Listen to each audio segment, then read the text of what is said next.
So thank you very much for attending today this webinar. I'm today with two of our experts that are coming to explain a bit our new methodology about sovereign, but it's been a long time that Carbon4 Finance has been studying sovereign in terms of transition risk and physical risk as well. I'm Melissa Perez, I'm the head of sales and advocacy at Carbon4 Finance, and I will say just a few introduction words about Carbon4 Finance.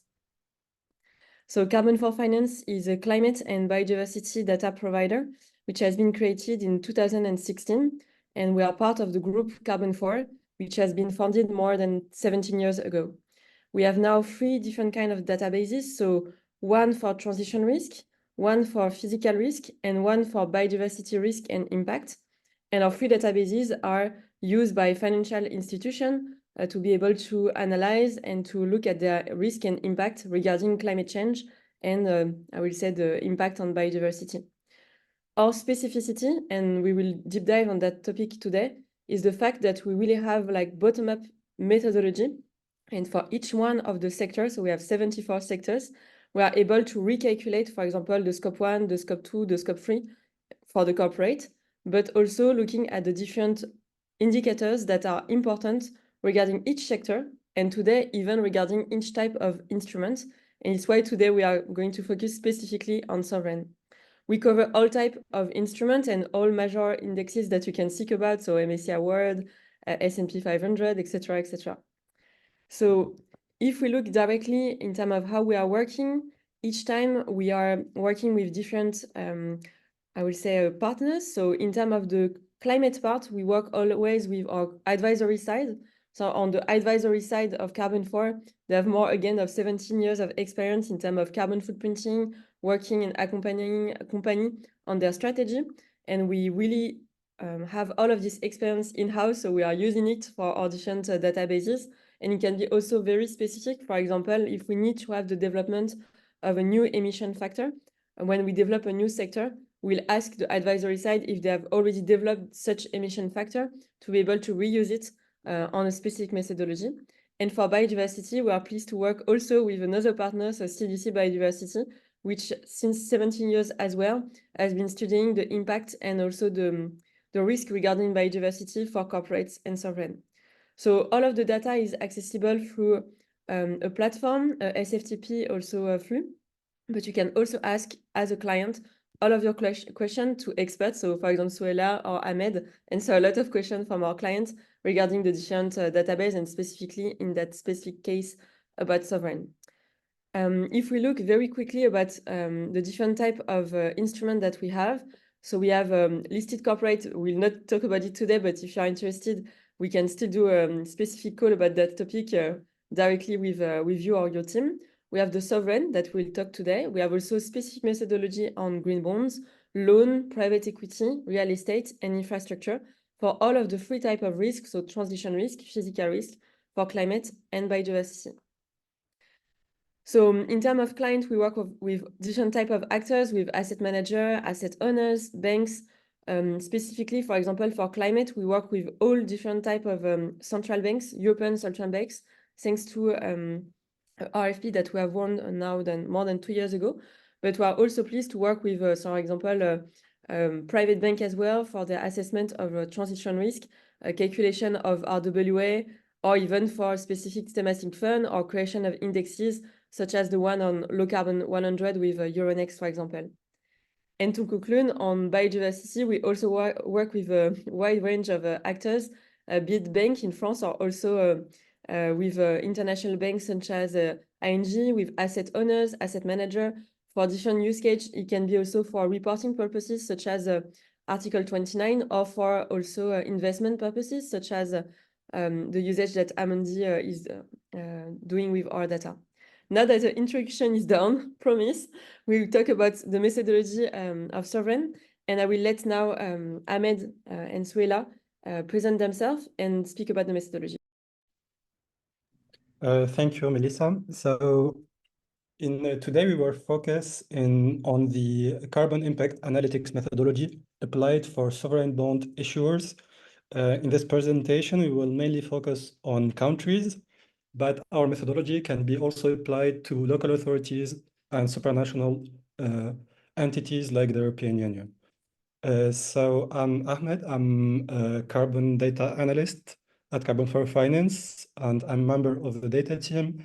And I work on the latest update of our sovereign data set. And in today's presentation, I will be accompanied by Suela, she is member of the methodology team. She worked on the methodological aspects of the sovereign methodology. So how we will organize this presentation, we will explore the different indicators of our methodology. And for each indicator, Sohaila will be presenting the methodology.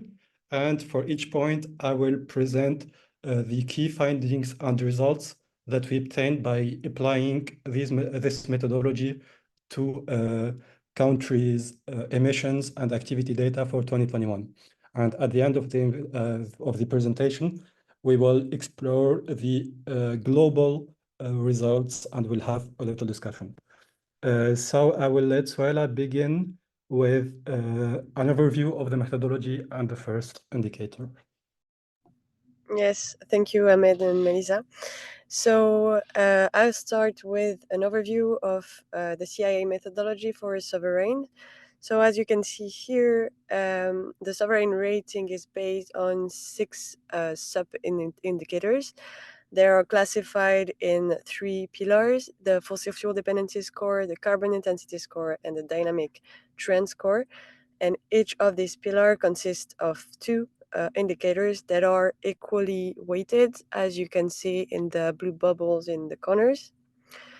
The first pillar focuses on fossil fuel subsidies and rents within the country.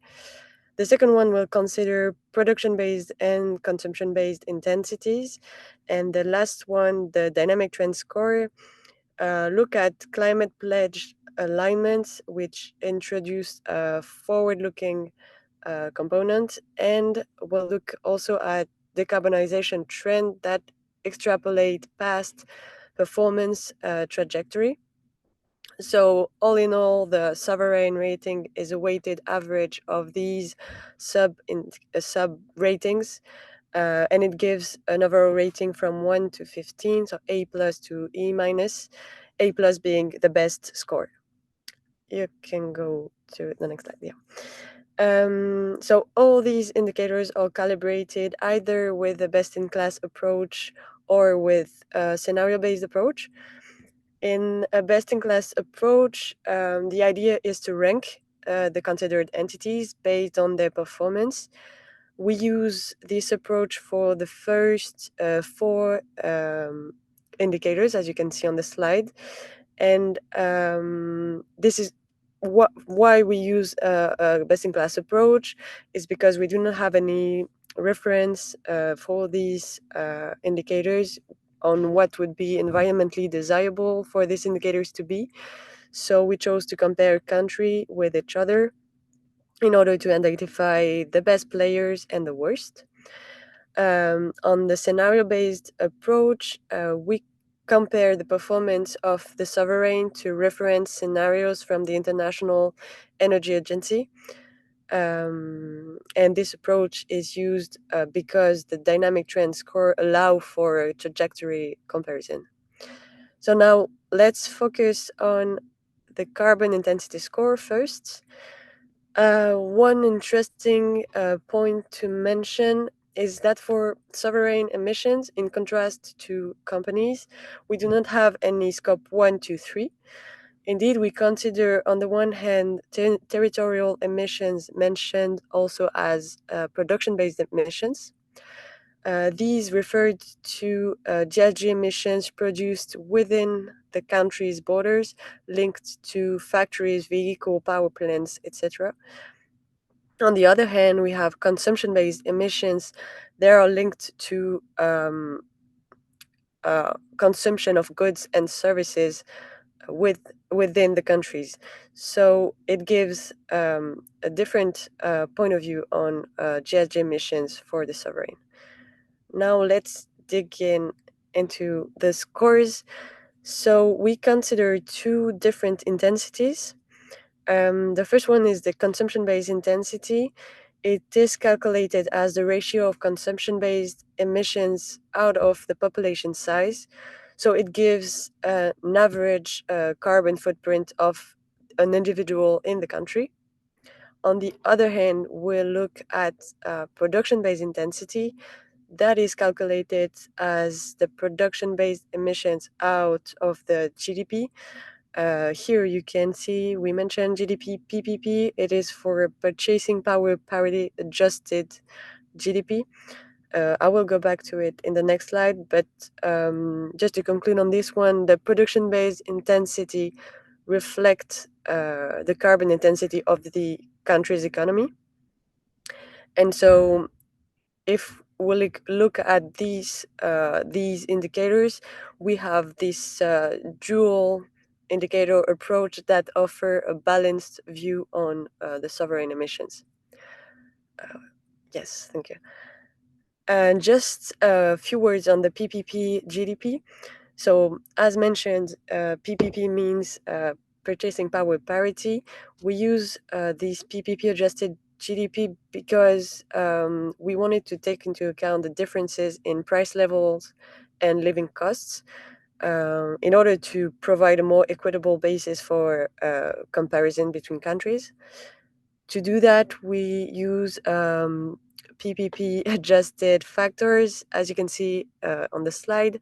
So it is calculated as, it is expressed as an exchange rate based on a ratio of price of a basket of goods in the country of interest out of the price of the same basket of goods in the reference country, usually is the USA.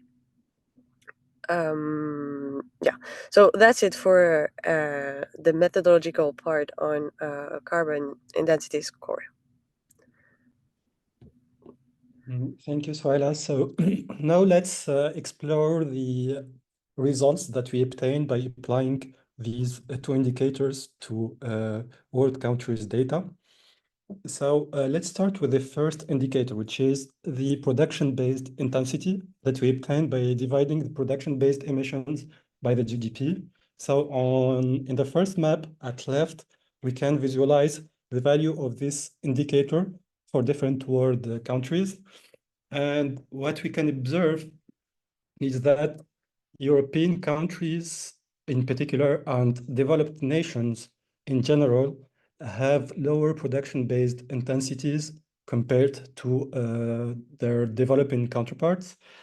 And this observation is due to many reasons, such as developing countries, they have access to more sophisticated technology, to more efficient industrial processes, to access to cleaner energy sources, and so they emit less carbon emissions per unit of economic output. Also, developed economies are more service-oriented, and services emits less direct emissions. Also, there is the delocalization effect, where developed nations displace some of their most emissive industries abroad to profit from the cheaper salaries, and this displays their emissions for other countries. So here we can see the importance of the dual indicator approach, because if we keep only the first indicator, developed nations will have the very good ratings, but this will mask another face of the reality that is tied to the consumption patterns within these countries. And what we can see on the other map, that developed nations, on the other hand, they have more important consumption-based intensities, because these countries have low income level. They are among the richest countries on earth, and so their population consume more goods and services and have a more important carbon footprint per individual. And on the other hand, we see that developing countries, especially the poorest countries in Africa and in Central Asia, they have very low consumption-based intensities, because poor countries does not consume much goods and services, but on the other hand, they have very high production-based intensities because they have less efficient economies. So we can see that in conclusion, we have two opposite views, and this dual indicator approach, they allow us to visualize the two faces of the emissions landscape of world countries. And if we visualize the average values per region, we can see that in Europe, we have the lowest production-based intensities, and we have moderate to high consumption-based intensities. In North America, we have relatively low production-based intensities, but we have high consumption-based intensities, especially in the United States, where the carbon footprint is more than 20 tons of CO2 equivalent. In Africa, we have the lowest production-based intensities because Africa is home to the poorest countries.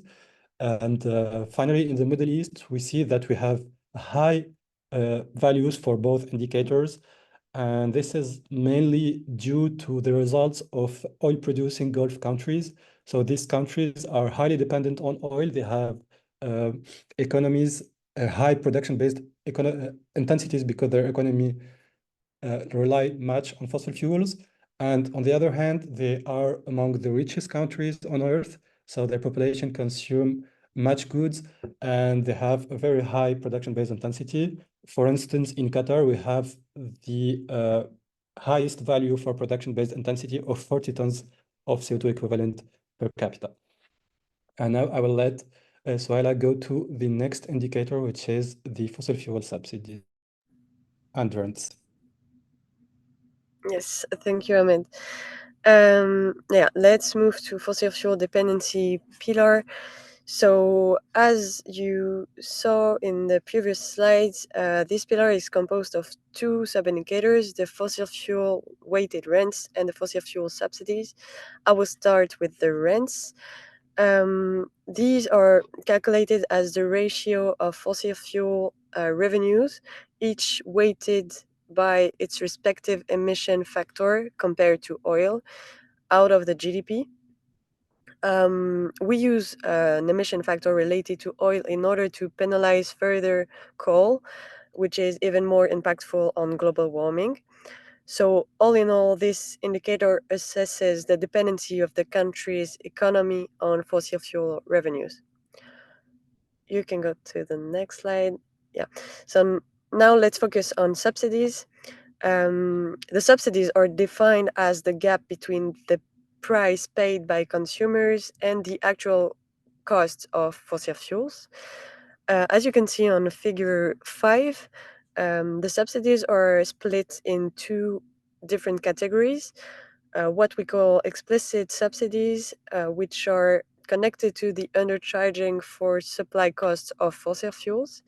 And on the other hand, we have implicit subsidies, that stands for undercharging for environmental costs and foregone consumption tax revenues. So it gives a different, it looks at different aspects of the subsidies. So if we focus on the formula 2 at the bottom of the slide, we can see that we chose to include all implicit subsidies, so subsidies connected to oil, gas, coal, and electricity. And this is because it reflects, in general, explicit subsidies reflects fiscal costs of a country, and they are more commonly discussed among policymakers and in the literature in general. We also integrated subsidies associated with global warming, as you can see at the end of the formula, to account for environmental costs, which are directly linked to climate transition risks. Yeah, that's it for the methodology part on fossil fuel. Thank you, Farah. So now let's explore some of the key findings of the fossil fuel dependency score. Let's start with the fossil fuel rents indicator. So at global level, fossil fuel rents accounted for nearly 1.8% of the global GDP, of the GDP of the assessed countries. nearly 2/3 of these revenue are derived from oil sales, 63%, gas sales represented 25%, and coal sales represented 12% of the global fossil fuel sales. Now, if we look at the distribution of this sale for the most dependent countries on fossil fuel revenues, so here I selected countries where fossil fuel rents exceeded 10% of the GDP. We can see that we have a considerable number of countries. 24 countries have more than 10% of the GDP stemming from fossil fuel revenues. These countries are mainly located in Africa and in Asia, but we have also Russia, Norway, etc. Libya is the most dependent country with more than 60% of its GDP stemming from fossil fuel revenues, followed by Iraq, 43%, and we have a bunch of countries where fossil fuel revenues represented between 20 and 30% of the GDP. Now, if we look at the fossil fuel subsidy side, so in 2021, the subsidies account for nearly 2.3% of the global GDP. If we look at the distribution of these subsidies by type of subsidy, we see that underpricing for local climate damages is the largest contributor to these subsidies with 76%. So the cost of climate change are costs linked to damages related to extreme weather events, for example, or increased sea levels. So underpricing for these damages are the main contributor to the subsidies. Now, if we focus on countries that allocate most of their GDP to subsidies, so here I did the same. I focused on countries where subsidies represented more than 10% of the GDP. And also in the same visualization, I put fossil fuel rents to see if there are any relationship between the two indicators. And we can see that there is a tendency that countries that allocate the major part of their GDP to fossil fuel subsidies are mainly countries that derive a significant part of their GDP from fossil fuels. But we can see that there are some exceptions with countries, right, like Ukraine, like Liberia, like Kyrgyzstan. These countries does not have much revenue from fossil fuel subsidies, but they allocate a considerable part of their GDP for fossil fuel subsidies.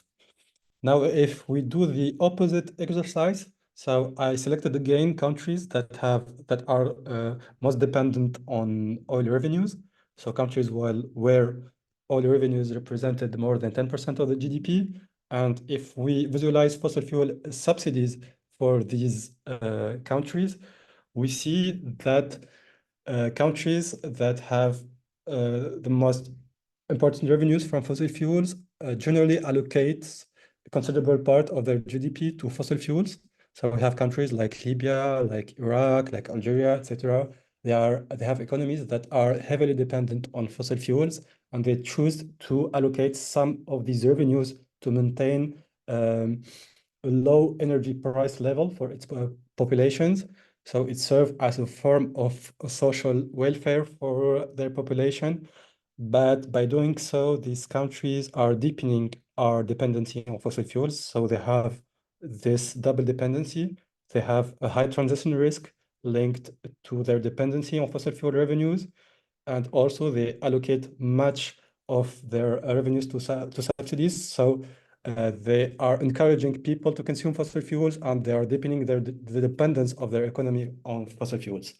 In contrast, we have many exceptions to this tendency with countries that have a considerable part of their GDP stemming from fossil fuel revenues, but they choose to not allocate a considerable amount of money for subsidies. The country that have the lowest subsidy level is Norway with 0.2% of their GDP.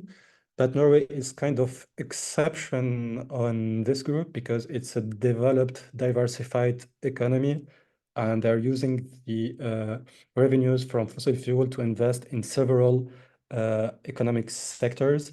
And also by reducing their fossil fuel subsidies, they are aiming to achieve their their ambitious climate commitments.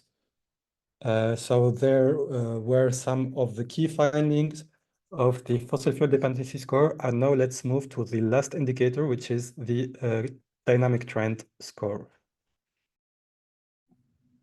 Yes, thank you, Ahmed. So the dynamic trend score is composed of two different indicators, as mentioned before. The first one is the climate pledged alignment, which is the forward-looking component. So it assesses countries' emissions reduction targets as defined in their NDC, their nationally determined contributions, against the International Energy Agency scenarios. So in other words, we assess how aligned the target is. Just a few words on the nationally determined contributions. I don't know if you're familiar with it.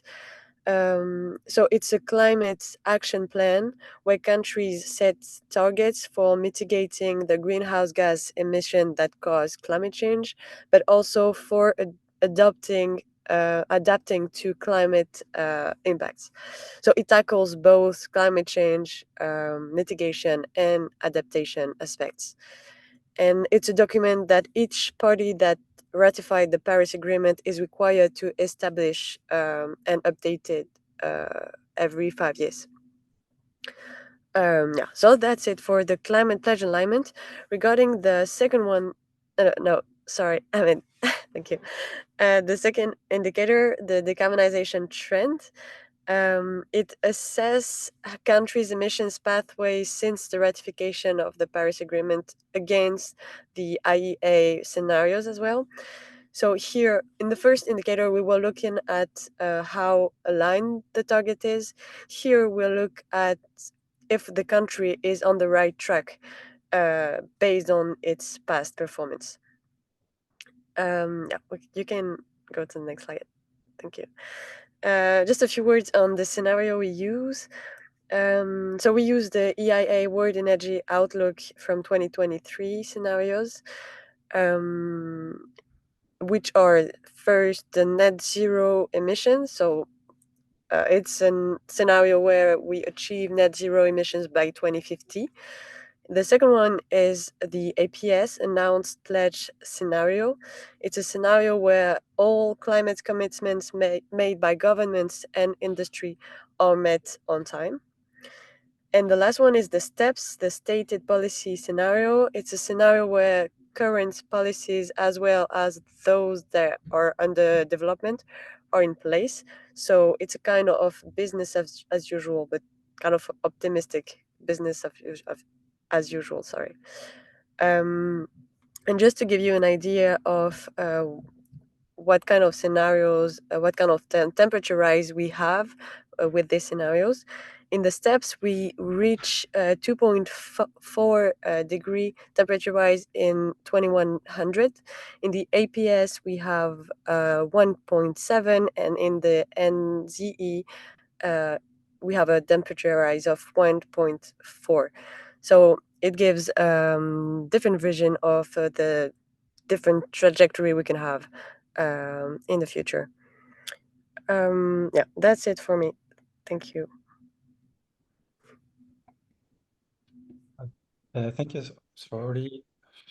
Thank you, Soila. So just another point to add, before going to the result side is that in the nationally determined contributions, countries can set two types of target, whether unconditional emissions target that they implement with domestic resources, or conditional targets, which are contingent on international support, so financial support, technology transfer, etc. And there are some countries that set both targets. So they set an unconditional emissions reduction target, but also another target which is more ambitious but conditional on international support. The problem with conditional targets is that they are reliant on international support, and often in the indices, the specificity of this support is vaguely defined. So we took the methodological choice to assess only unconditional emissions reduction targets. And so before also diving into the results, we prepared a case study in order to explain more our approach for assessing the carbon trajectory of countries by using the IEA scenarios. So in this graphic, we can visualize the emissions trend of France between 2016, the year of the ratification of the Paris Agreement, and 2021. So in 5 years, France have registered a 9% decrease in its GHG emissions level. But when we extrapolate this trend to 2030 and we compare it to the three IEA scenarios trajectories for France, we see that this historical trend diverges from the stated policy scenario. The stated policy scenario, as well I mentioned, is a sort of business as usual scenario. So France, by diverging from this scenario, receives a bad rating for the decarbonization trend criterion, a rating of D+ or 10/15. But on the other hand, France has set an emissions reduction target of 55% cut in GHG emissions by 2030 from a 1990 baseline, which is a common target for all European Union countries. And when we calculate the emissions trajectory of France according to this target, we see that their emissions pathway is situated between the NZE and the APS scenarios, which are ambitious scenarios. So the temperature rise by the end of the century is located between 1.4 and 1.7 degrees. So France receives a good rating for the climate pledge alignment indicator, a rating of A- or 3/15. So if we apply this logic to all world countries, and then we visualize the global results, we see that there are a considerable number of countries that have set notably unambitious unconditional emissions reduction targets. These targets diverges from the stated policies scenario, so they receives a bad rating for this. And these countries are mainly located in Africa, but we also have some countries in Eastern Europe, in Asia, and in Latin America. On the other hand, there are some countries that outperformed by setting targets that are considerably ambitious and aligned with the NZD trajectory, countries like Spain, like Brazil, like Portugal, etc. Regarding the decarbonization trend criterion, here most of the world countries are not aligned with the STEPS trajectory, 74% of the assessed countries. In general, we have very bad ratings for this criterion, with nearly 2/3 of the countries having ratings of D and E, so ratings from 10 to 15. What we have very few countries that outperformed in this criterion by aligning their trajectory with the NZD trajectory. We have an example of Angola, but also we have countries that are aligned with the APS like South Africa and Namibia. But in general, we have a very bad performance, global performance for the decarbonization trend between 2016 and 2021. Finally, if we look at the global scale, so the CIA methodology allows us to assess the performance of world countries to distinguish the best actors from the least performant actors. But it's important to keep in mind that climate change is a global issue, that the main objective is to align the global emissions with the net zero trajectory. And if we look at the global results, we see that between 2016 and 2021, we have a highly insufficient decarbonization pace. the global GHG emission increased. They are highly divergent from the stated policy scenarios. But this divergence also could be interpreted as a good sign, because the stated policy scenario trajectory is based on all the laws, the policies that are currently in place or are planned to be implemented shortly. So if all these policies are implemented, we could expect that the world emissions trend will fill the gap between the historical trend and the stated policies trajectories.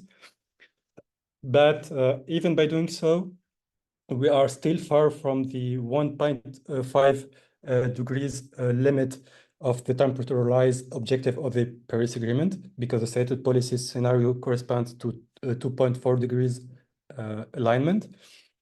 And finally, most of the countries, so 84%, are not in track to meet their target based on their trajectory between 2016 and 2021. So they need considerable effort in order to align their trajectory with their targets. And also, these targets should be reviewed with more ambitious ones in order to fill the gap between the APS and the net zero emissions trajectories. Okay, finally, if we look now at the overall results, so the overall results that we obtained by summing all the sub-indicators with the corresponding weights. So when we observe the overall ratings, we see that most of the world countries have registered a moderate climate change mitigation performance with rating from 7 to 9. We see on the histogram that the histogram is a bit skewed to the left. So that means that there are more countries that have a positive performance with the ratings from 1 to 6 than countries with bad performance with rating from 10 to 15. And we also see that there are very few countries that outperformed with ratings from 1 to 3. So here we can see the example in the map: Spain, Portugal, Peru. And also there are very few countries that performed exceptionally bad with ratings from 13 to 15, countries like Iraq, like Libya. And if we look at the averages, so the average rating per region, we see that European countries on average have registered the best performance. And this performance was primarily due to their low production-based intensity, to ambitious emissions reduction target, but also to a very low dependency on fossil fuels. In North America, we have quite a similar performance. Latin America, Africa, Asia, and Pacific, we have average ratings. And in the Middle East, we have the worst average performance.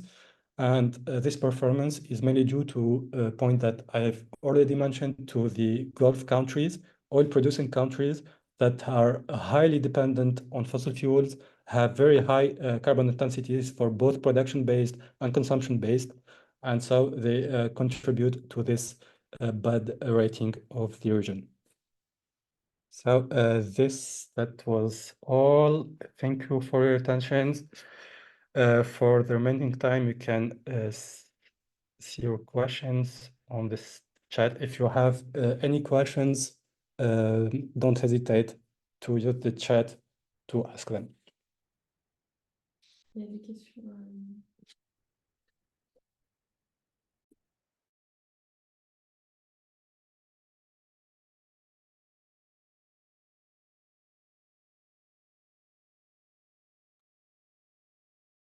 So thank you very much for attending. I think we had a few questions. The first one is about PCAF, and I propose that maybe Suela answer that first point. Yes, sure. Yeah, just to say the question for everyone. The question was if we consider the definition of PCAF for I think it was scope 1, 2, and 3. So just to clarify, for sovereigns, GHG emissions are classified in 2 categories: production-based emissions and consumption-based emissions.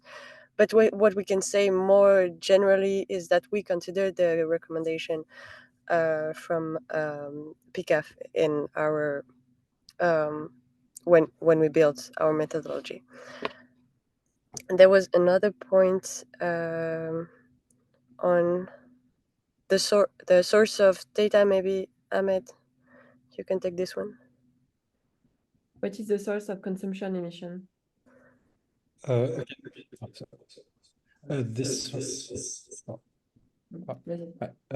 The source of consumption-based emissions is, so we have a third for production-based emissions. We used as a primary source data that are published and reported by countries. For it's Annex 1 countries, it's a category that englobe developed countries that have the obligation to report their emissions. And for the other countries, we used EDGAR, which is European Union Commission work. And for consumption-based emissions, we used the Global Carbon Project data that provide both production-based and consumption-based emissions. And we used the ratio of consumption-based to production-based emissions to deduce consumption-based emissions from our retained data for production-based emissions. And to fill the gap, there was some missing data, and we studied the relationship between GDP, between financial factors, and for the consumption-based emissions. So it was an aggregation of several sources. There are some questions now on the chat. So there are one remark and one question. One remark on the trend methodology. Why do we take like the last available point from the remark and not maybe the very first point? So it's Etienne Deneau. Your trend methodology seems quite odd as you do not use linear regression, but you start from the last available point. For our projection? For the projection, yeah. And it's joined also another question in the Q&R. It's regarding the COVID effect in the historical trend projection. In fact, the COVID effect is neutralized because we effectively we consider only the first year of projection, our reference year, which is 2016, the year of the ratification of the Paris Agreement, and the last point, which is 2021 for most of the world countries. And what we look is the relationship between the end point and the first point. So the fluctuation in the middle, we don't consider them. And so we took this choice in order to neutralize the fluctuation in the model. So what we look is by how much the emissions have been reduced or on average since 2016 to the year of the analysis.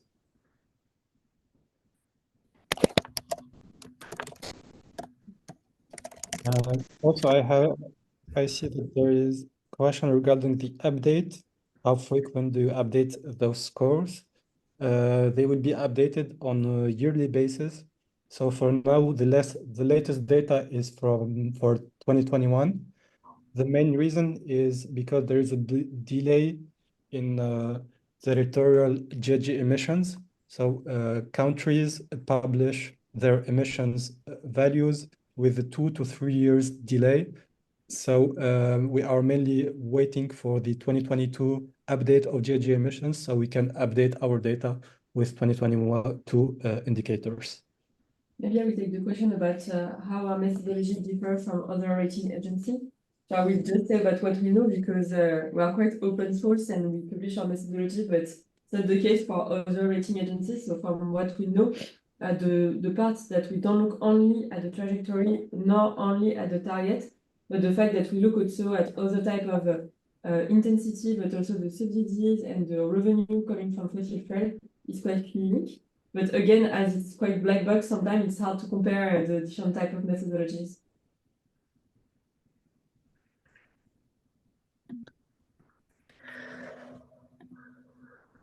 I think there is a point. Have you analyzed the potential links between your metrics and sovereign ratings? I guess the question is about sovereign ratings as the one we know about S&P, like I would say financial sovereign ratings.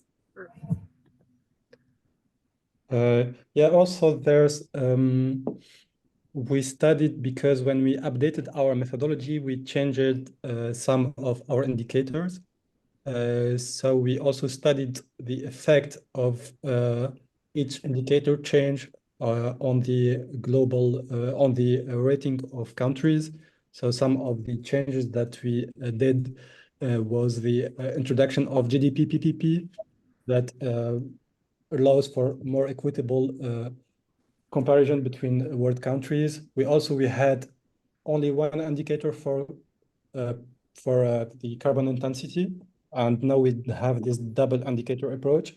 And for each methodological update, we studied the effect on countries' rating. So now we have quite a good understanding of the effect of each indicator on the rating.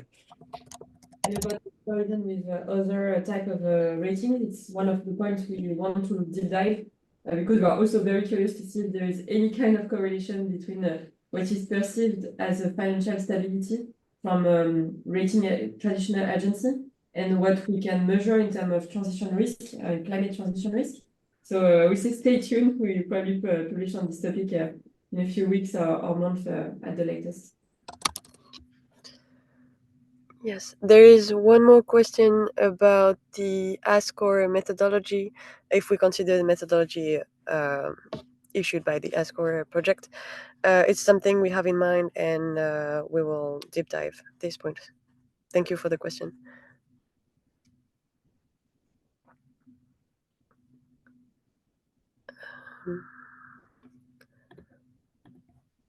Are they defined on an expert basis? Yes, and the point is that every type of methodology we do for our clients, we source the hypothesis, the source of the data, and the limitation we can have on the different data source or methodology we have. And it's also the reason why we update sometimes the methodology. And we have updated this methodology this year, but we study sovereign since 2016. So each time there is new data or new way to look at this point, we have to, I will say, from our scientific point of view, to make sure that we do our best in a transparent way, and we are very open to, I would say, constructive critiques from our clients or also outside communities. Okay, I think that there is no more specific question. Anyway, if you want to deep dive this topic, you can send us an email. I will write the email on the chat. And we can definitely do a specific call with maybe your specific portfolio on fixed income and deep dive on specific name on countries. Thank you very much for attending and have a great meal. Bon appétit, as we say. Bye-bye. Thank you. Thank you, everyone. Bye. Good day.